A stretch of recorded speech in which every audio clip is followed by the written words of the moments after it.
What's up, fam? So this is an issue that needs to be talked about in the black community. I know this issue has been plaguing the black community literally for centuries. It's been talked about by numerous YouTubers, on Twitter, on Instagram, anywhere you go. This topic is a topic that is of serious matter, and it has to deal with colorism in the black community. Especially consider Black History Month and Black Exodus, it's important that we include all black people. And in my personal opinion, that includes dark skin, light skin, biracials, and sometimes even more like quadroons and octoroons. Now, I know some people are going to say, well, mixed people are not black, and quadroon people are not black, and octoroon people are not black.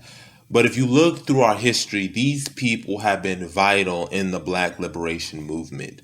A great person by the name of Michelle Gordon Jackson wrote a book that was also forwarded by Adam Clayton Powell IV, who was the son of Adam Clayton Powell Jr., wrote the book called Light, Bright, and Damn Near White, Black Leaders Created by the One Drop Rule. Now, everybody knows what the One Drop Rule, any person with one drop of black blood made them black.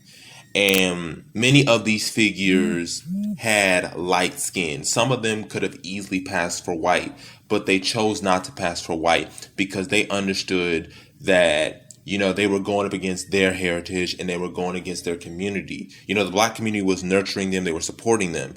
And so when people say that these people are not black or they, shouldn't have really a voice in it compared to dark skinned people, it's disingenuous because these people, if they really wanted to be white, would have just did it. They would have just jumped into white society. They would have passed white. They wouldn't have dealt with that stress.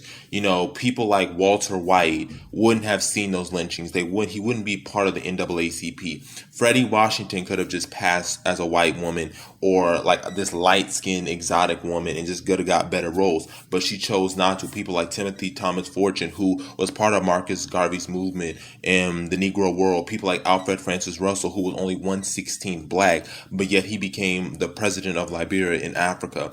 So to say that, these people are not black and that they have no place in the black community, I think is disingenuous, and it doesn't count in our history, especially considering the fact that it is Black History Month. Now, this is not to negate the fact that dark-skinned people do face discrimination. Dark-skinned people are subject to, intense colorism, people seeing dark skin as ugly, people seeing really anything black as being bad and negative, and that has to be addressed. And these dark skinned black men and black women need to be uplifted, they need to be supported, and we need to put them out to the forefront so that they can have positive images. But at the same time, I do not want light-skinned people and biracial people to be bashed, and I also don't want biracial people to think that just because they're biracial that makes them better. Because if this was the days of slavery, you would still have been on the plantation, you would have still been sold. There were many slaves on the plantation who were whiter than most white people. Go read, like I said, the book Light, Bright, and Damn Near White, but also go read the book, some of the snippets of F. James, Who is Black? It's by F. James Davis. And it showed how even slaves who had blonde hair and blue eyes or red hair and blue eyes, they were still on the plantation. So as we go into this Black History Month, respect all black people, appreciate all the skin tones that we have, from dark skin to ivory, red bone. Just embrace our beauty and not really be subjected to the structural racism that, Eurocentrism and white supremacy have subjected us to.